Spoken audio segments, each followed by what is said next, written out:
같이 기도하고 강의 시작하겠습니다. 하나님 아버지, 이 시간도 현대신학의 한 부분인 자유주의 신학의 이단성의 주제로 강의를 계속하고자 합니다. 이단 사상의, 자유주의자들의 이단 사상의 예들을 구체적으로 좀 들어보고 있습니다.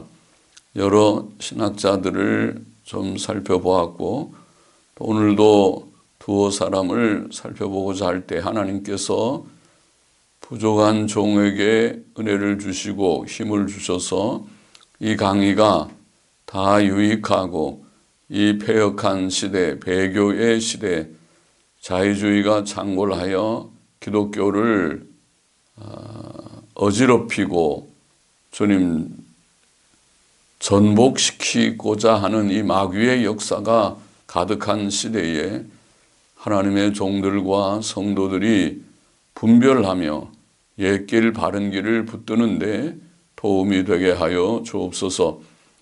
종은 심히 부족하오니 종에게 힘을 주시고 성령의 도우심을 주옵소서. 성령님, 우리 가운데 계셔서 지도하시고 바른 것을 알게 하시고 잘못된 것을 비평할 힘을 주옵소서. 예수님의 이름으로 기도하옵나이다. 아멘. 자, 오늘은 자유주의 이단 사상의 예들, 자유주의 신학자들이 이단자들, 이단 사상을 가지고 있는 자들이라는 것을 우리가 지금 여러 사람들을 살펴보았습니다. 바르트를 비롯해서 C.H. 다드와 라이놀드 니버, 또 불트만, 폴 틸리히, 그리고 본웨포와 오스카 쿨만 등을 우리가 살펴보았고, 오늘은 두 사람, 볼파르트 판넨베르크와 요아킴 예레미야스라고 하는 두 인물에 대한 이단 사상의 예들을 몇 가지 좀 들어보십시다. 볼파르트 판넨베르크는 1968년부터 1994년까지 독일 뮌헨 대학의 조직신학 교수이었고, 판넨베르크 학파의 시조입니다. 현대신학을 우리가 여러 분류로 도표화할 때에 제가 첫째 시간에 밥 존스 대학의 스튜어트 카스터 교수의 그런 현대신학 분류표를 소개한 적이 있고, 제가 쓴 책자에도 그것을 소개했습니다. 판넨베르크 학파의 시조, 인용된 그의 저서들 몇 권을 보면 Revelation as History, 역사로서의 계시라고 하는 책과 Jesus, God and Man, 예수, 신인, 아주 정통적인 그런 표현이긴 한데 Jesus, God and Man이라고 하는 책과 Theology and Kingdom of God, 신학과 하나님의 나라라는 책, 또 The Apostles' Creed, 사도신경이라고 하는 책이 있습니다. 자, 첫 번째, 볼파르트 판넨베르크는 하나님의 직접적 계시를 부정합니다. 세상에 하나님의 계시 개념이 다릅니다. 하나님이 직접 계시할 수가 없다, 하지 않았다. 전에도 우리가 바르트부터 얘기해서 신정통주의나 현대신학 전반에 크게 영향을 끼친 임마누엘 칸트라는 철학자의 영향이 크다. 칸트의 인식론 혹은 지식론, 인식론은 지식론이라는 말인데, 인식론 혹은 지식론의 개념에서 우리가 초월자가 이 유한자인 인간 세계에 계시할 수 없다. 유한자인 인간이 초월자 신의 계시를 받을 수 없고, 그것을 받는다고 하더라도, 경험한다 하더라도 그것을 인간의 언어로 바르게 표현할 수 없다. 그런 어떤 그 인식론적인 문제가 여전히 흐르고 있다고 보여져. 하나님의 직접 계시를 부정하다니. 우리가 정통신학, 개혁신학은 하나님의 직접 계시는 당연한 것이죠. 하나님의 직접 계시를 우리가 인정하고, 직접 계시 중에 계시가 예수 그리스도의 성육신인데, 성육신은 하나님의 직접 계시의 절정인데 그것을 부정하다니. 보십시다. Revelation as History, 역사로서의 계시라는 그의 책 13, 14페이지에 보면 우리는 그의 이름, 그의 말씀을 통한 혹은 율법과 복음을 통한 하나님의 직접적 자기 계시의 개념을 거절한다. 그러니까 직접 계시를 아예 노골적으로 거절한다. 그렇게 쓰고 있습니다.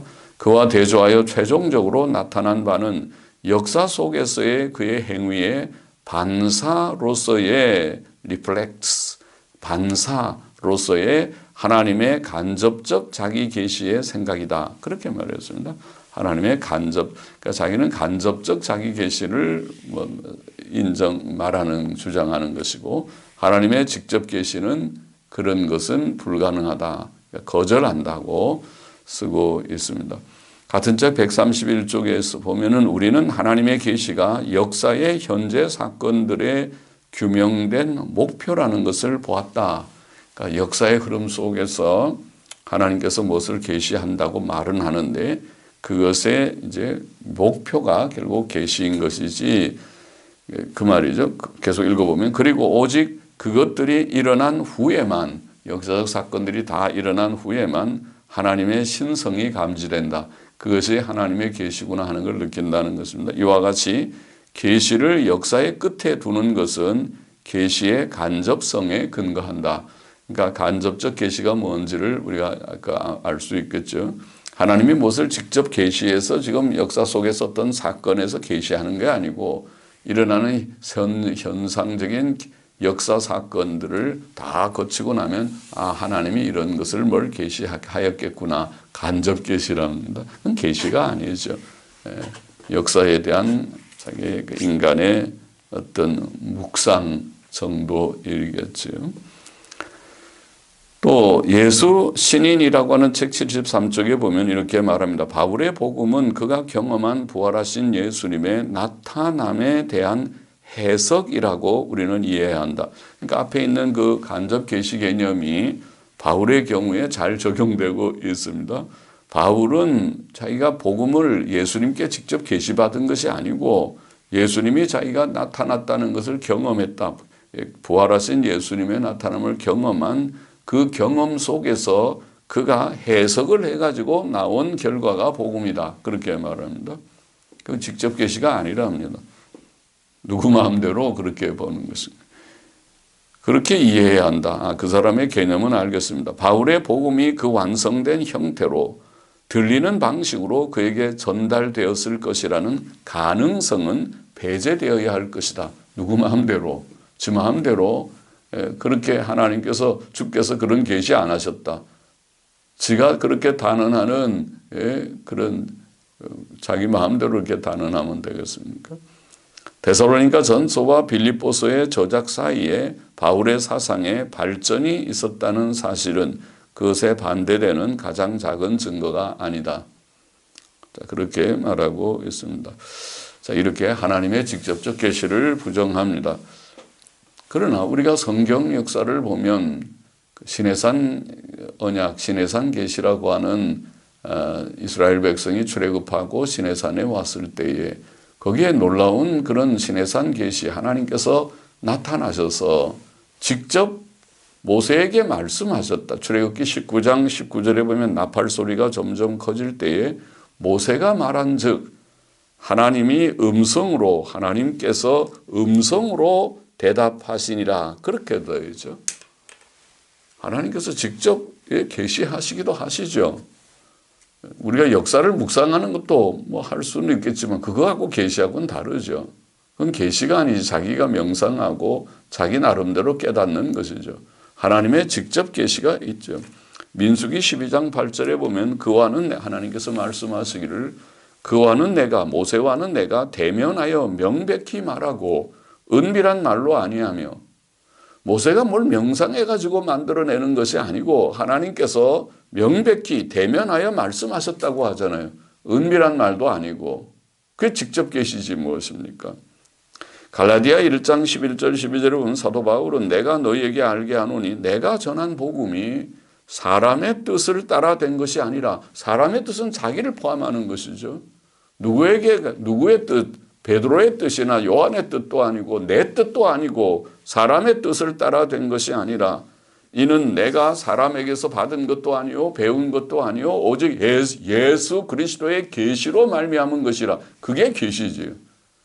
그것이 특별 계시죠. 그것을 우리는 직접 계시라고 말하는 것이죠. 하나님께서 바울에게, 예수님께서 바울에게 복음의 내용을 계시해 주신 것이라고 바울이 증거하고 있는 것입니다. 둘째로,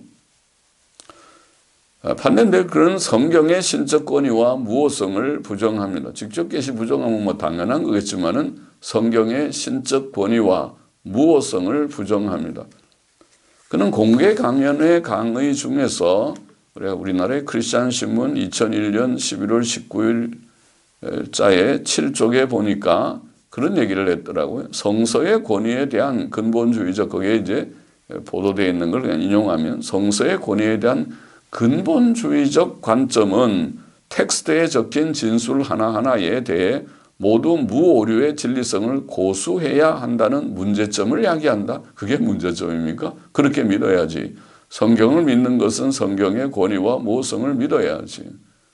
그런데 그런 문제점을 야기한다. 이럴 경우 오히려 성경 본문 자체가 지니는 진정성을 말살시켜버리는 결과를 초래한다.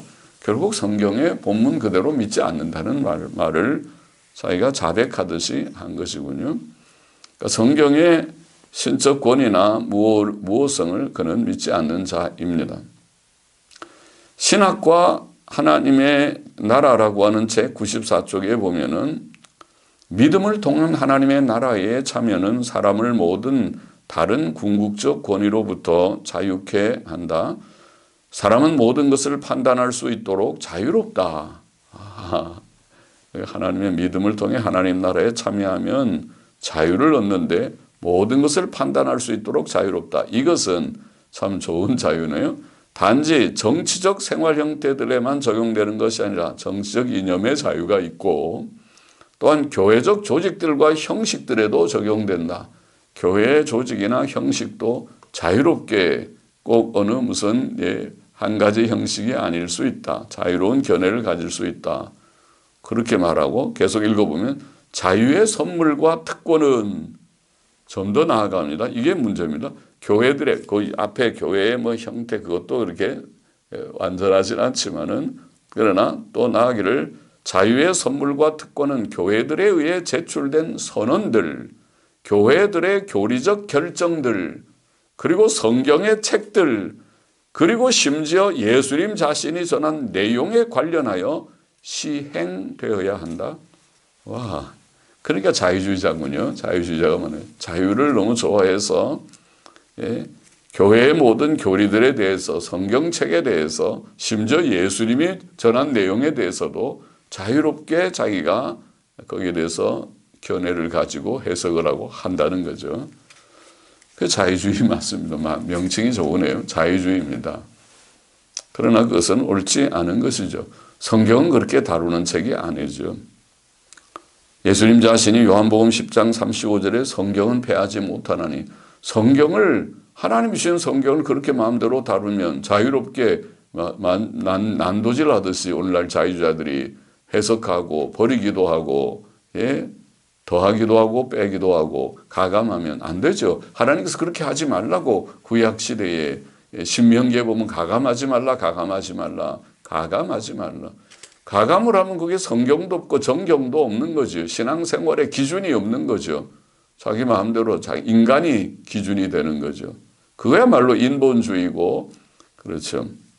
주님께서는 성경은 패하지 못하나니, 요한계시록 22장 18절 19절도 내가 이 책의 예언의 말씀을 듣는 각인에게 증거하노니 만일 누구든지 이것들 외에 더하면 하나님께서 이 책에 기록된 재앙을 그에게 더하실 것이요, 만일 누구든지 이 책의 예언의 말씀을 제하여 버리면 하나님께서 이 책에 기록된 생명나무와 및 거룩한 성에 참여함을 제하여 버리시리라. 그렇게 말씀했습니다. 더하지도 말고 빼지도 말라.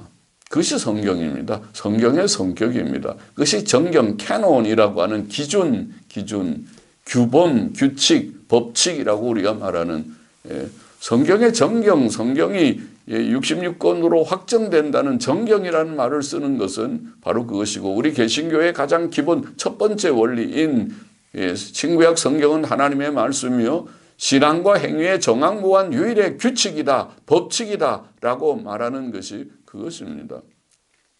그것을 부정하고 있습니다. 신적 권위와 모성을 부정. 세 번째로 판넨베르크는 사도신경의 진리성을 부정합니다. 사도신경이라는 책을 쓰면서 사도신경을 부정하고 있습니다. 사도신경의 진리성을 부정합니다. 사도신경이라는 책 10페이지에 보면 10쪽에 보면 사도신경의 진술들이 부분적으로 현대인의 마음에 상당한 부담을 준다는 것은 부정할 수 없다. 그러니까 믿지 않는 사람들에게 사도신경 보면 뭐 처녀 탄생 나오고 기적 또 부활 나오고 뭐 다 심판 나오고 하니까 그러겠죠. 또 이 진술들의 많은 부분은 이런 혹은 저런 방식으로 상당히 의심을 받고 있다는 것도 부정할 수 없다.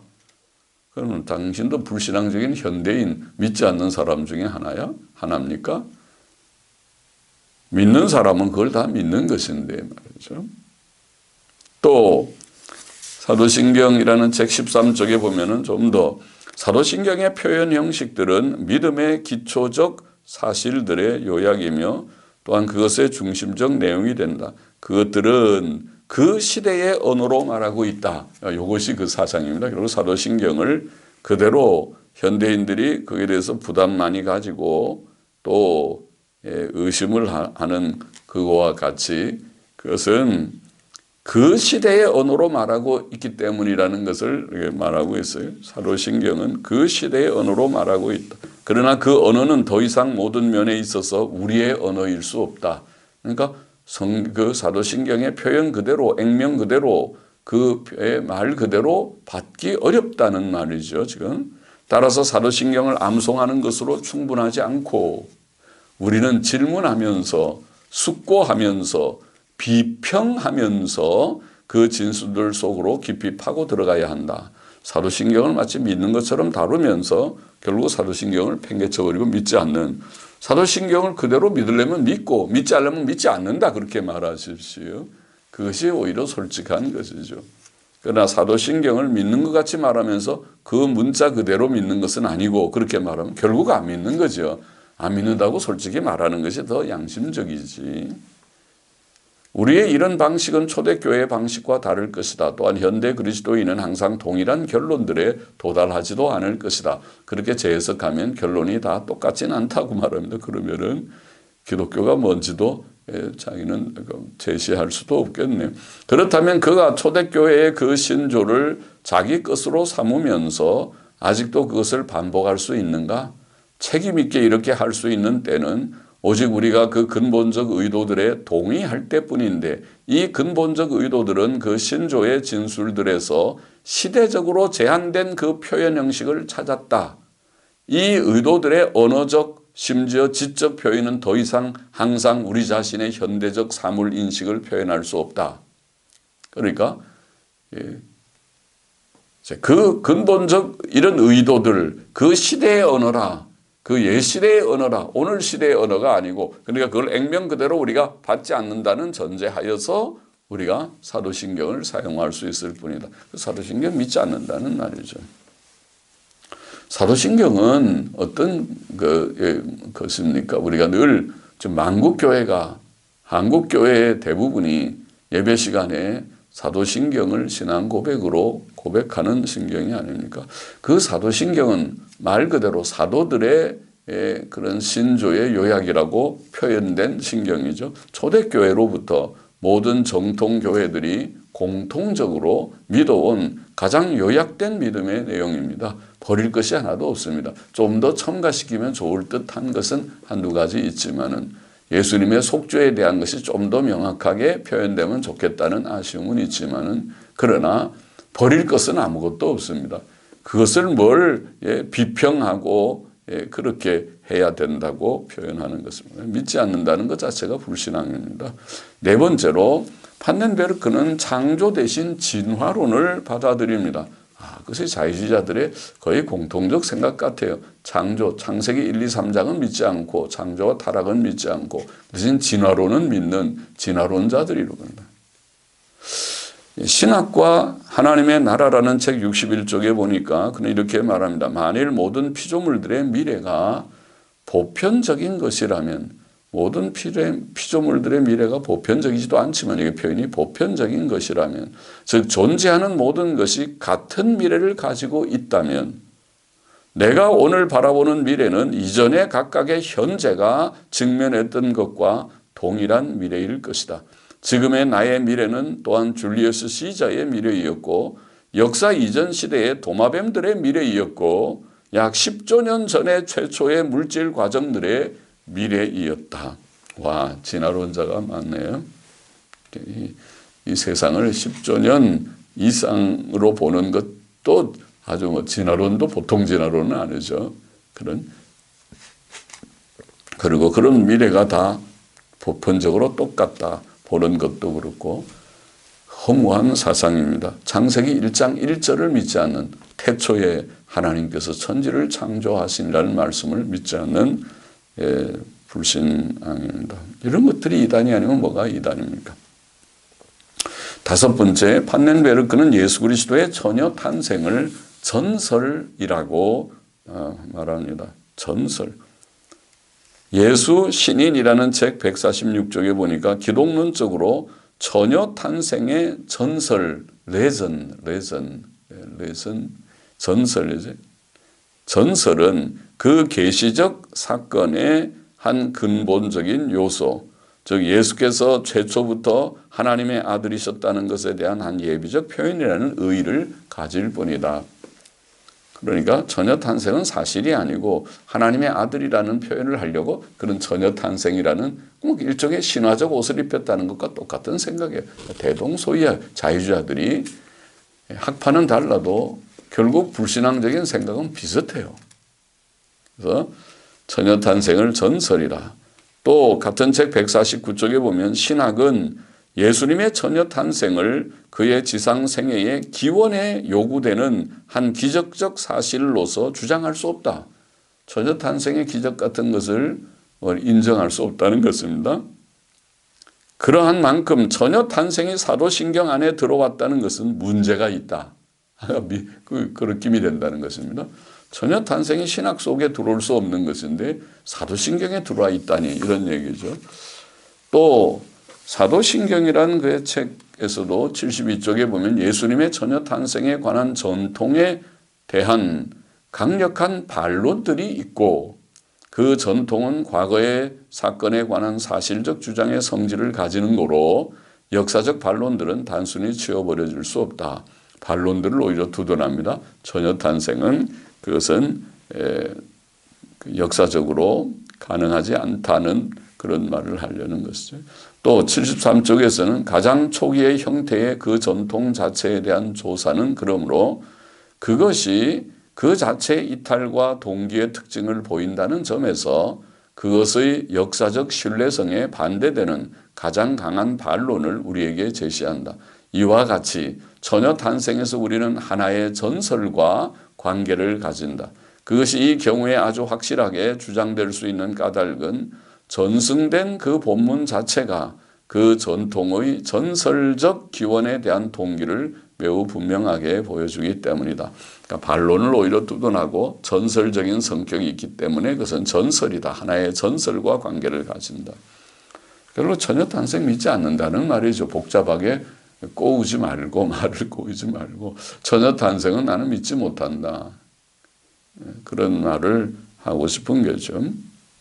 마태복음 1장과 누가복음 1장을 부정하는 것입니다. 성경이 명백히 증거하는 증거를 부정하는 것입니다. 여섯 번째, 판넨베르크는 예수 그리스도의 부활에 대한 성경 진술의 확실성을 부정합니다. 부활도 부정하는 것입니다. 예수 신인이라는 책 89쪽에 보면 복음서들에 보도된 부활하신 그리스도의 나타나심들은 부활하신 후에 누구에게 나타나시고 12제자에게 나타나시고 또 베드로에게 나타나시고 막달라 마리아에게 나타나시고 나타나심들은 바울에 의해 언급되지 않았는데 그것들은 강하게 전설적인 성격을 가지고 있기 때문에 우리는 그 속에서 그 자체의 역사적 알맹이를 거의 찾을 수 없다. 못된 사람들이네. 악한 사람들이 아니고 뭡니까? 성경의 내용을 이렇게 짓밟아 버리고 찢어 버리는 것과 같죠. 복음서들에 보도된 예수님의 부활에 나타나신 사건들의 진술 속에서 역사적 알맹이를 거의 찾을 수 없다. 역사 아니다. 그 얘기 아닙니까? 이것이 이단이 아니고 뭐가 이단? 예수님의 말씀을, 예수님의 부활에 관한 모든 성경의 증거를 이처럼 찢어버리듯이 말쟁이들 말로 그 속에 역사적 알맹이가 거의 없다? 못된 사람들 아니에요, 이 사람들이. 자유주의자들은 악한 사람들이에요. 동정을 할 수 있는 그런 정도의 범위 안에 있는 사람이 아니라고요. 이단자들에 대해서 이런 악을 하는 자들을 우리가 하나님 앞에 화도 안 나는 것입니까? 우리가 하나님을 믿는 자, 예수 그리스도를 믿는 자라면 변호라도 해야 되잖아요. 똑똑한 사람들, 말 잘하는 사람들, 지식 있는 사람들이 있으면 나는 말도 잘 못하고 지식도 비천한 자이지만은 많이 배우고 똑똑한 사람들이 있으면 변호를 하라고요. 이런 것을 비평하라고요. 역사적 알맹이를 거의 찾을 수 없다. 나쁜 사람들.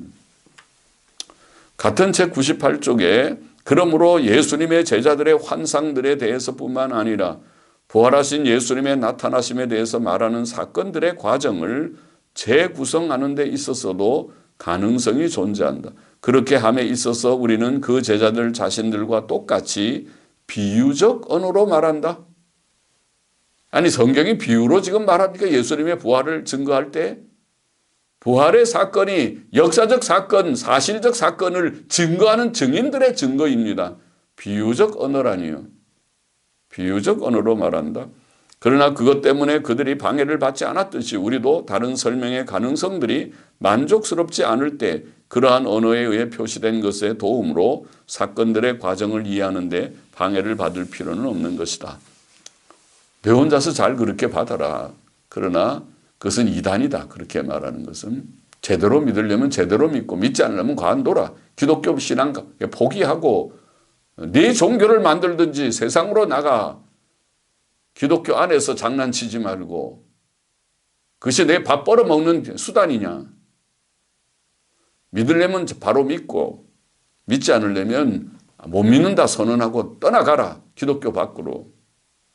성경은 사도행전 1장 8절에 해 받으신 후에 또한 저희에게 확실한 많은 증거로 친히 사심을 나타내사 40일 동안 저희에게 보이셨다고 말했습니다. 수없이 많이 말했어요. 자유주의자들이 예수님 부활을 부정하는 오늘날도 우리나라에도 많이 있습니다. 아마 절반 이상은 자유주의 사상을 가지고 있을 것입니다. 절반 이상까지는 아닌지 몰라도 이하이기를 바라고 조금이기를 바라지만 우리나라도 절반 이상 절반가량이 아마 자유주의 영향권 속에 있지 않습니까? 양심적으로 바로 고백해야 됩니다. 7번째로 판넨베르크는 하나님의 아들이라는 명칭은 신성을 나타내는 것이 아니라고 말합니다. 하나님의 아들이 신성을 나타내는 것이 아니래요. 그는 사도신경이라는 책 63, 64쪽에서 하나님의 아들이라는 명칭은 그러므로 본래는 육신적 아들의 신분을 의미하지 않았고 예수님을 신적 초자연적 존재로 표시하는 것도 아니었다. 요컨대 하나님의 아들로 불린 유다의 왕은 확실히 사람으로 남아있었다. 그러니까 유다 왕이 사람인데 하나님의 아들로 불린 것처럼 예수도 그렇다. 그 말을 하려는 것입니다. 유대인의 전통에서 하나님의 아들이라는 명칭은 단지 예수님의 역할, 즉 그가 세상에 대한 하나님의 통치를 시행하도록 임명되었다는 것을 나타내었을 뿐이었다. 그것은 그의 본질을 묘사하는 것이 아니었다. 하나님의 아들은 예수님의 본질 문제, 아버지의 아들, 독생자라는 개념이 아니랍니다. 그냥 통치하는 자를 그렇게 왕적인 인물을 하나님의 아들로 부르는 것뿐이다. 당신 오해했다. 성경은 그런 것이 아니다. 하나님의 아들이. 요한복음 5장 17절 18절에 보면 이런 말씀이 있죠. 내 아버지께서 이제까지 일하시니 나도 일한다. 주님이 말씀하시니까 유대인들이 이를 인하여 더욱 예수를 죽이고자 하니 이는 하나님을 자기의 친아버지라 하여 자기를 하나님과 동등으로 삼으심이로라. 유대인들은 예수님이 말하는 하나님의 아들의 개념이 무엇인지 바로 이해했어요. 예수님은 그 분명히 유대인들이 이해할 수 있는 방식으로 하나님의 아들이라는 개념을 사용했어요. 무슨 본질을 묘사하는 것이 아니고 통치를 시행하는 그런 것을 의미하는 것뿐이고 그런 헛소리를 하고 있느냐. 또 요한일서 7절 우리가 요한일서도 있고 요한일서도 있고 자주 인용했지만은 이 성육신을 부정하는 그런 자유주의자들에 대해서 요한일서 7절에 미혹하는 자, 속이는 자라고 속이는 자가 많이 세상에 나왔나니 이는 예수 그리스도께서 육체로 임하심을 부인하는 자라. 이것이 미혹하는 자, 속이는 자요 적그리스도니. 하나님의 아들이 사람이 되어 오셨다는 것을 부정하는 자, 성육신 예수님의 신성을 부정하는 자는 적그리스도입니다. 속이는 자입니다. 성경을 바로 알면은 바로 믿어야지. 이런 적그리스도 같은 자들을 많이 들어와 있습니다. 경계해야 됩니다. 자유주의는 이단입니다. 경계해야 하십시오. 그리고 자유주의 교단을 경계하십시오. 우리나라에 지금 세계적으로는 독일 같은 데는 다 넘어갔고 거의 다 넘어갔고 미국도 10,000교 이상의 대교단은 넘어갔고 남침례교도 절반 이상이 지금 자유화되어 있고 우리 한국이 보수적인데 좀 남아있지만 절반가량이 자유화됐습니다. 기감 측, 기장 측, 예장 통합 측 자유화되어 있습니다. 정신없는 합동 고신이 지금 분별력 없이 같이 기도회를 하느니 같이 연합활동을 하느니 5만 가지 연합활동들을 하고 있는 것뿐이지만 정신을 차리십시오. 자유주의가 이단입니다. 이단인 것을 알아야 됩니다. 8번째, 판넨베르크는 보편구원론적 경향을 가집니다. 자유주의자들이 비슷하죠. 서로 짜고 다 하는 것 같이. 예수 신인이라는 책 269쪽에 보니까 그의 죽음에서 예수께서는 하나님으로부터의 분리의 결과, 즉 죄에 대한 형벌을 단지 그의 백성을 대신해서가 아니라 모든 인류를 대신해서 짊어지셨다.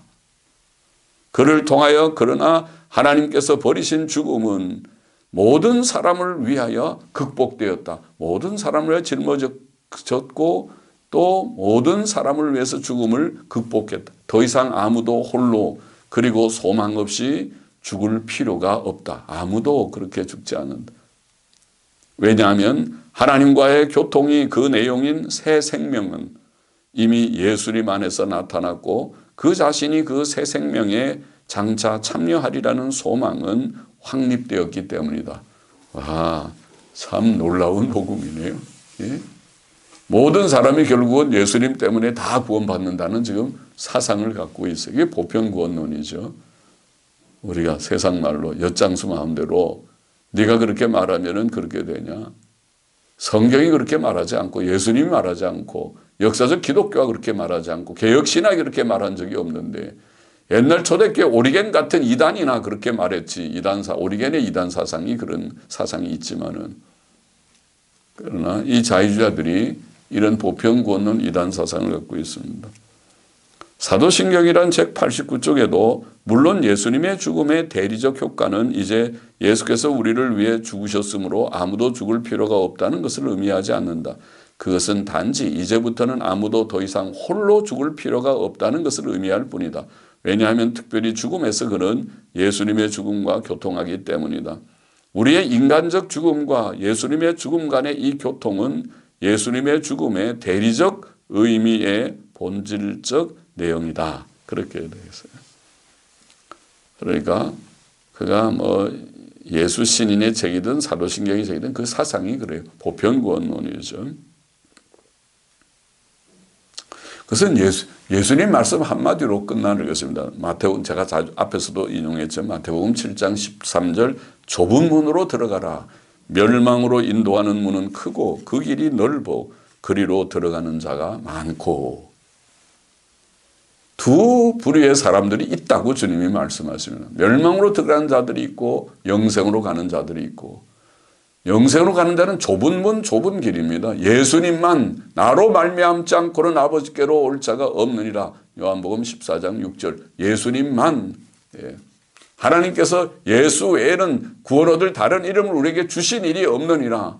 사도행전 4장의 사도 베드로의 말씀과 같습니다.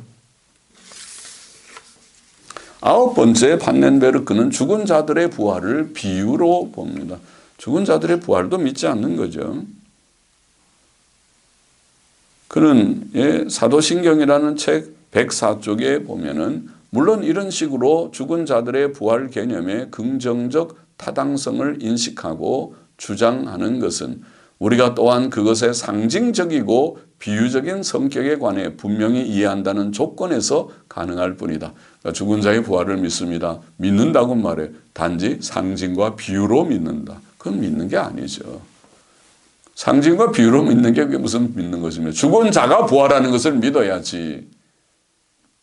죽은 자들의 부활 개념을 사람의 모든 경험으로부터 감추어진 사람의 미래에 대한 일종의 초자연적 지식으로 보는 자에게 그것은 사람의 경험에서 낯선 요소로 계속 남지 않을 수 없다. 우리가 죽은 자가 부활하지 않는데 부활을 믿으면 낯설다. 그런 말을. 낯설지. 그러나 믿어야지.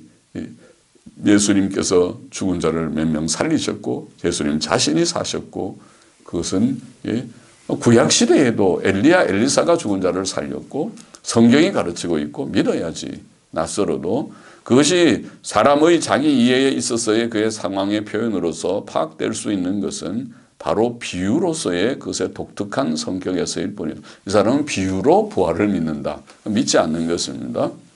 부활을 비유로 마태복음 22장 29절에 예수님께서 사두개인들에게 하신 말씀이 꼭 맞죠. 예수께서 대답하여 가라사대 부활을 믿지 않는 그들이 예수님에게 곤욕스럽게 하려고 질문을 했을 때 예수님이 그들에 대한 최종적인 대답으로 너희가 성경도 하나님의 능력도 알지 못하는 거로 오해하였도다. 성경을 바로 알면 당연히 믿어야 될 것이고 다니엘서 12장 2절에 증거하고 당연히 성경에 신약 성경에 밝게 증거하는 것이고 그리고 하나님의 능력을 안다면 믿지 못할 것이 없는데 성경도 하나님의 능력도 알지 못하는 거로 오해하였도다. 열 번째 한 가지만 더 봅시다. 지옥의 개념을 부정합니다. 그는 사도신경의 91쪽에 보면 지옥 개념은 수많은 심판의 그림들에서 묘사된 대로의 그 독특한 특징들에 있어서 확실히 공상적이다.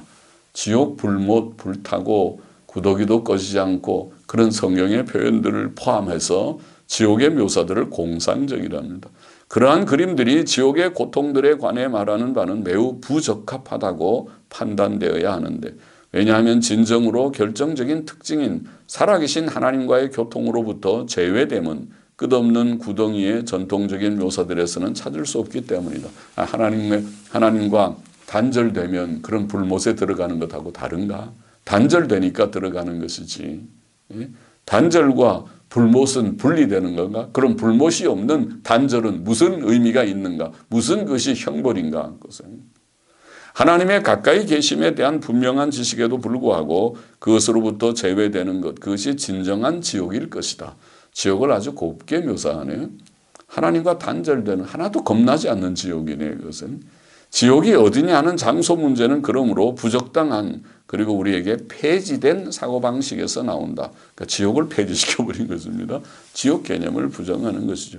그러나 지옥 교리는 주 예수께서 친히 하신 말씀입니다. 마태복음 10장 28절, 마가복음 9장 43절 이하의 여러 절에서 밝히 말씀한 지옥 교리의 대표적 구절이죠. 마태복음 10장 28절, 또 마태복음 25장 그 부분, 그리고 또 마가복음 9장 43절 이하에. 자, 두 번째 인물을 좀 또 몇 가지 생각해 보십시다. 요아킴 예레미야스. 이름은 예레미야인데 예레미야하고는 다릅니다. 요아킴 예레미야스. 1900년에 출생해서 1979년 다 이 자유자들이 오래 살았어요. 그것은 마지막 배교를 다 완성하는 하나님의 허용같이 보입니다.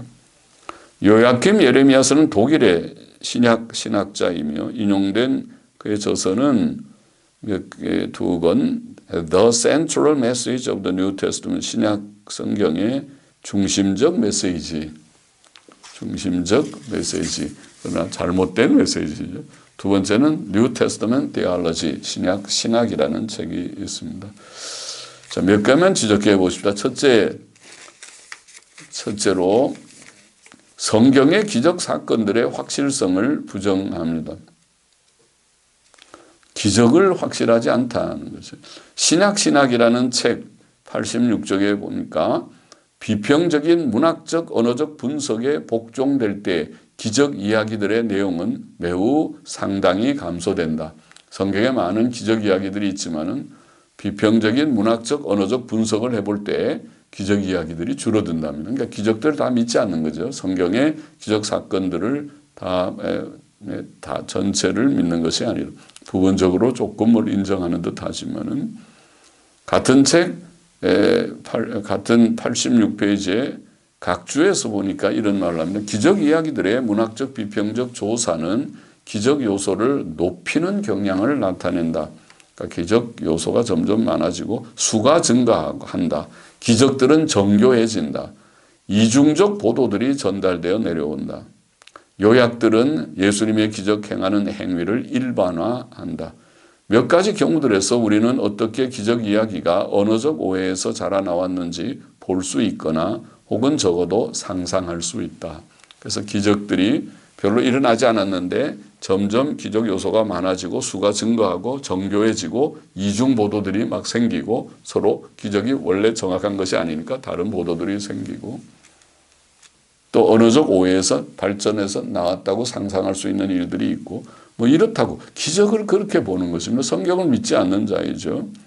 또 87쪽 각주에도 심지어 예수께서 물 위로 걸으신 이야기도 풍랑을 잔잔케 하신 이야기로부터 언어적 오해의 결과로 자라나왔을 것이다. 제 마음대로 상상하고 있습니다.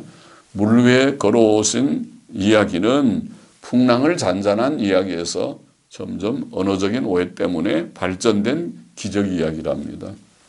이것도 못된 사람들이죠. 못된 사람들. 또 같은 책 88쪽에 보면은 만일 우리가 랍비주의적 그리고 헬라주의적 기적 이야기들과 비교한다면 그 내용은 더욱 감소된다.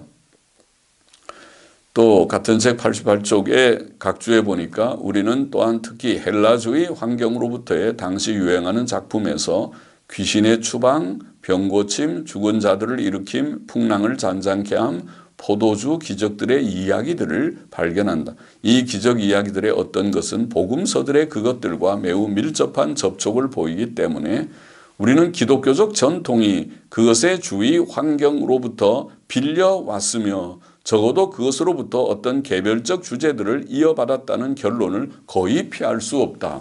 그러니까 성경을 믿지 않으면서 성경의 내용은 주위의 헬라주의적인 그러한 글들로부터 그것이 왔다는 결론은 거의 피할 수 없다고 그렇게 말하고 있어요. 성경을 믿지 않는 사람들이에요.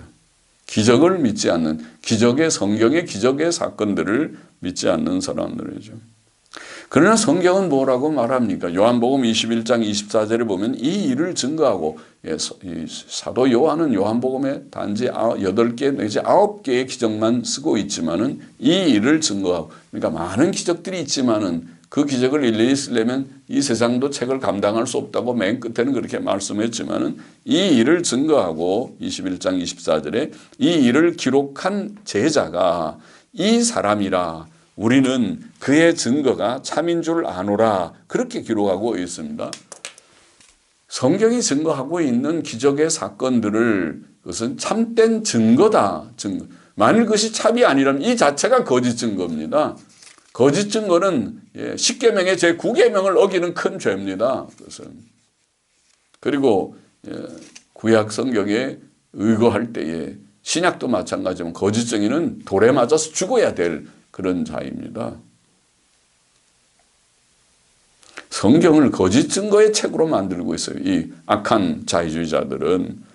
또 사도행전 2장 22절은 이스라엘 사람들아 너희도 아는 바에 하나님께서 나사렛 예수로 큰 권능과 기사와 표적을 너희 가운데서 베푸사 너희 앞에서 그를 증거하셨느니라. 이스라엘 사람들아 너희도 아는 바에 이스라엘 사람들이 다 아는 바고 하나님께서 권능으로 기적과 표적으로 너희 가운데서 너희 앞에서 증거하신 것이 바로 기적입니다. 기적은 지어낸 얘기가 아닙니다. 성경을 오해했습니다. 두 번째로 예레미야서는 예수 그리스도의 부활에 대한 성경 보도의 확실성을 부정합니다. 그러니까 기적 사건들의 확실성을 부정하고 성경 부활에 대한 예수 그리스도의 부활에 대한 성경 보도의 확실성을 부정합니다. 그는 같은 책 301쪽에서 신약이라는 책 301쪽에서 순환 예수님의 고난, 십자가에 달리시고 무덤에 묻히신 순환은 며칠의 과정을 걸쳐서 예루살렘에서 발생한 하나의 관찰할 수 있는 사건이었던 반면에 마지막 주간에 예루살렘에 올라가면서부터 잡히셔서 며칠도 아니지만 하루 만에 그렇게 됐지만 며칠의 과정을 거쳐서 되어진 사건인 반면에 이 사람 지금 표현하기를 그리스도의 부활 현현들은 주님이 부활하시고 나서 나타나신 사건은 오랜 기간에 걸쳐서 이것도 틀린 말이죠. 오랜 기간에 걸쳐서 아마 여러 해들에 걸쳐서 이 나쁜 사람이라고는 성경을 믿지 않아도 유분수지 오랜 기간 여러 해들에 걸쳐서 계속된 다른 종류의 다양한 사건들이었다. 참 성경을 이렇게 곡해하면서 신학자라고 신학교에 앉아서 녹을 먹고 있는 자들.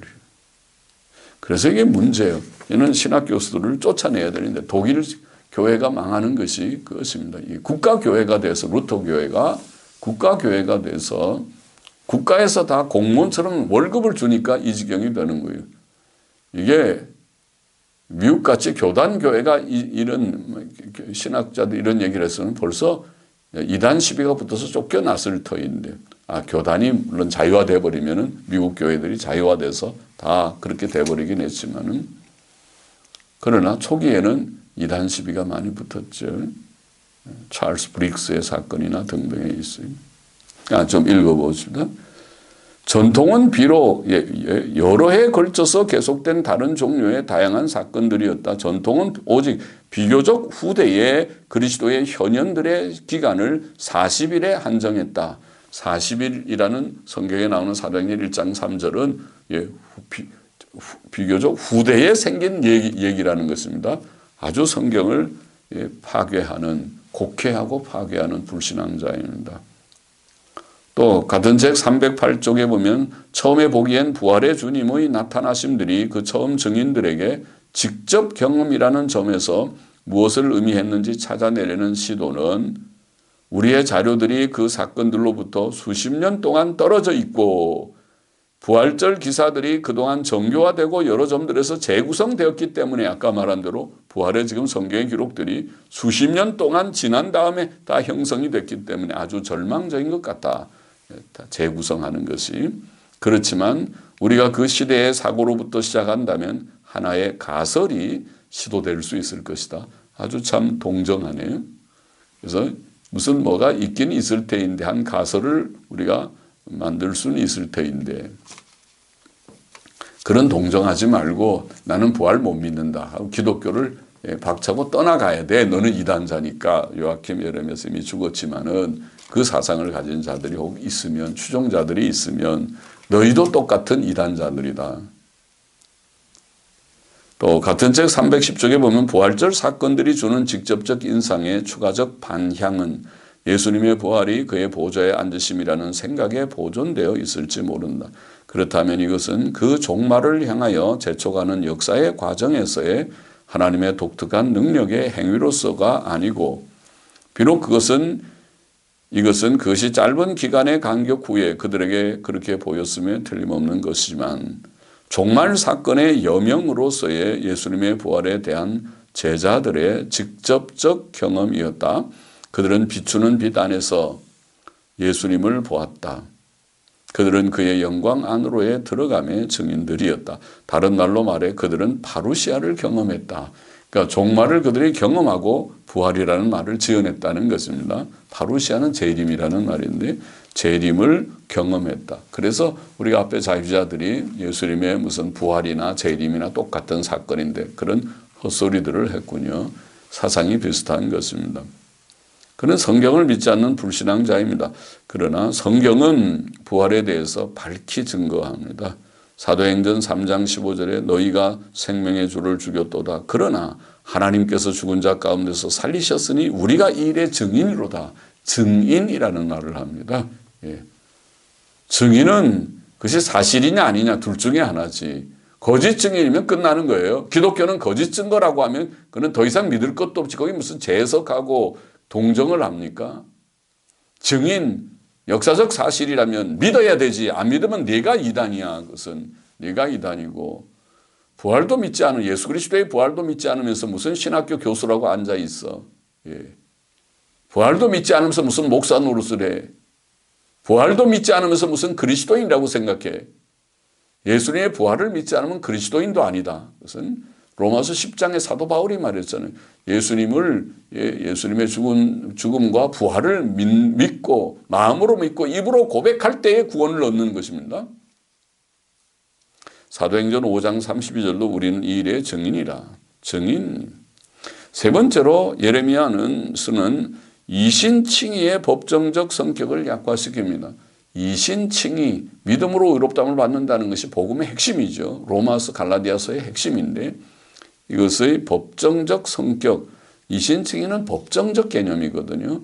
우리가 하나님의 법정에서 우리는 죄인이지만 예수님의 십자가 공로, 십자가의 의, 십자가 사역, 대속 사역 때문에 우리를 의롭다고 여겨진다, 간주된다는 것이 이신칭이고 복음인데 그것을 부정 내지 약화시키는 것입니다.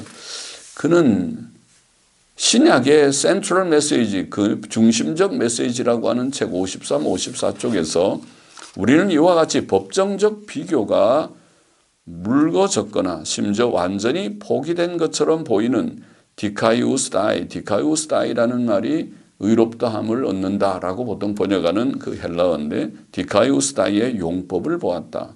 나는 이 용법을 법정적 용법과 구별하기 위하여 구원론적 용법이라고 부르고 싶다. 바울에게 있어서도 의롭다 하다 혹은 의롭다함을 얻는다는 용법이 법정적인 영역을 훨씬 넘어선다는 것은 분명하다. 그러니까 법정적인 개념이 아니라는 걸 지금 말하려고 하는 거죠. 비록 법정적 측면이 완전히 없지는 않지만 여운을 남기긴 하지만 구원론적인 의미가 그의 말을 지배한다. 바울에게서는 능동태 디카이우는 은혜나 기뻐하심을 베푼다는 것을 의미하고 수동태 디카이우스다이는 은혜나 기뻐하심을 얻는다는 것을 의미한다. 그렇게 법정적인 개념을 좀 약화시키는 것이라고 제가 말하는 것이 그것입니다. 그러나 우리가 복음서도 그렇지만 구약 시대에도 의롭다 하다라는 그 히브리어도 그렇고 헬라의 이게 디카이오라고 하는 그 단어 혹은 우스타이라고 하는 수동태 그 인피니티브입니까? 혹은 수동태 직설법입니까? 우스타이라고 하는 그 표현이 그것은 법정적인 개념이라는 것은 그것은 우리가 종교개혁의 유산을 받은 교회들은 확실히 근데 예레미야서는 이게 천주교 좀 배경이 있는 것 같아요. 천주교적인 사상을 가진 것 같아요.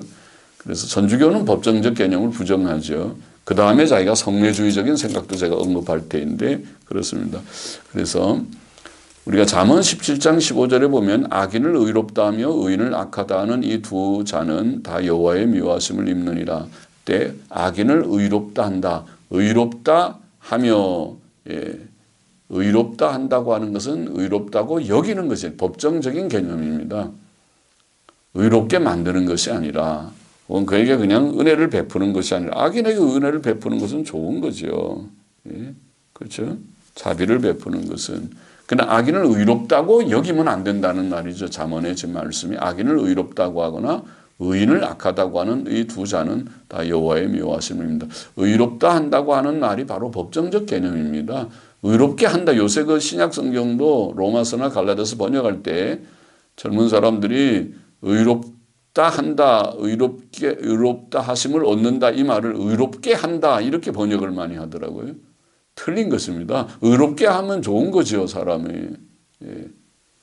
악인을 의롭게 하는 것은 좋은 것이죠. 그러나 악인을 의롭다고 하는 것은 잘못된 것이라는 말이죠. 의롭다 한다는 용어 자체가 법정적 의미를 갖는다. 로마서 3장 24절에 그리스도 예수 안에 있는 구속으로 말미암아 하나님의 은혜로 값없이 의롭다 하심을 얻은 자 되었다.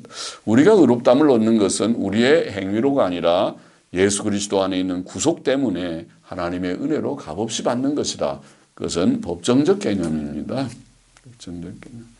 로마서 3장 25절 26절도 이 예수님을 하나님께서 그의 피로 인하여 믿음으로 말미암는 화목제물로 세우셨으니, 화목제물 혹은 유화제물, 속죄 제물이라는 개념인데 유화제물로 세우셨으니 이는 하나님께서 길이 참으시는 중에 전에 지은 죄를 간과하심으로 자기의 의로우심을 나타내려 하심이니 곧 이때에 자기의 의로우심을 나타내사 자기도 의로우시고 의로우시며 또한 예수님 믿는 자를 의롭다 하려 하심이니라. 그러니까 우리의 죄를 간과하시고, 우리가 죄인이지만은 죄인을 간과하시고 의롭다고 여겨주는 그것이 칭의의 개념입니다. 법정적 개념을 흐려서는 안 되죠. 한 가지만 더 하고 마칩시다. 넷째로 요아kim, 예레미야서는 성례가 구원의 은혜를 전달한다고 봅니다. 성례주의죠. 성례가 구원의 은혜를 전달한다. 이게 성례주의고 천주교 생각이죠.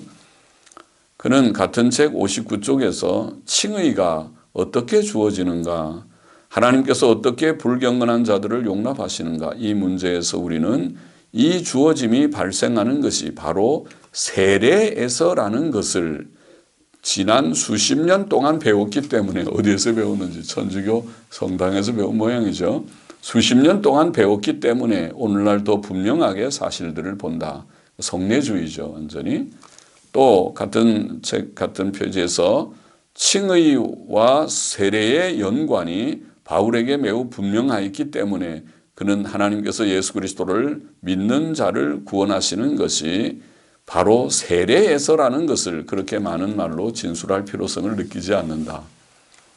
바울도 그렇게 믿고 있는데 그 당연한 것이니까 많이 말을 안 했을 뿐이다. 그런 말 같은데 당신 틀린 말이라. 바울 사상하고 바울 사상이 그러면은 천주교가 옳은 것이 되지. 아닙니다. 또 같은 책 65쪽에서는 바울은 성찬이, 세례뿐만 아니라 성찬이 세례와 동일한 은사, 즉 그리스도의 대리적 죽음에와 그의 몸의 친교에 참여함을 전달한다고 이해했다. 성찬을 그렇게 이해했다고 말하고 있습니다. 일종의 성례주의입니다. 성례주의는 세례와 성찬이 구원의 은혜를 전달한다고 생각하는 성례주의는 천주교적인 오류입니다. 그것은 복음이 아닙니다. 복음은 그렇게 그런 차원의 것이 아닙니다. 천주교적인 오류입니다. 사도 바울의 글을 우리 한두 군데 인용해 보십시다. 고린도전서 1장 17절에 보면 그리스도께서 나를 보내시면 세례를 주게 하려 하심이 아니오. 세례가 그렇게 중요한 거라면 세례라고 하는 것을 반드시 통해야만 구원을 얻는다면 세례를 꼭 주게 해야죠. 그러나 바울은 복음과 세례를 구분했습니다. 세례는 복음으로 예수님 믿고 구원 얻은 사람이 외적으로 확증하는 표로서는 세례를 받지만은 세례가 구원을 곧 주는 것이라고 본질적인 문제는 아니에요. 본질 문제라면 세례도 반드시 해야 되죠. 그러나 그리스도께서 나를 보내시면 세례를 주게 하려 하심이 아니요 오직 복음을 전케 하려 하심이니 말의 지혜로 하지 아니하면 그리스도의 십자가가 헛되지 않게 하려 함이라. 그렇게 말했고 갈라디아 6장 14절 15절도 내게는 우리 주 예수 그리스도의 십자가 외에 결코 자랑할 것이 없으니 그리스도로 말미암아 세상이 나를 대하여 십자가에 못 박히고 내가 또한 세상을 대하여 그러하니라. 할례나 무할례가 아무것도 아니로되 오직 새로 지으심을 받은 자뿐이니라. 그러니까 할례는 신약 시대의 세례로 이어집니다. 그것이 골로새서의 표현 또 로마서 6장에도 그렇게 말씀하고 있죠.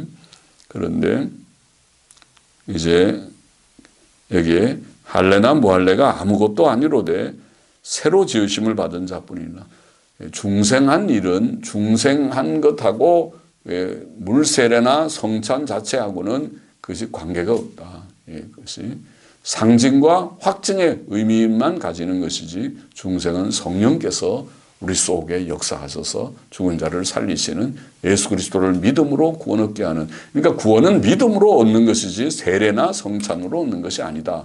그 말이죠. 성례주의적인 것은 천주교적인 오류다. 자, 이런 요아kim 예레미야서의 오류들도 몇 개 지적해 보았습니다.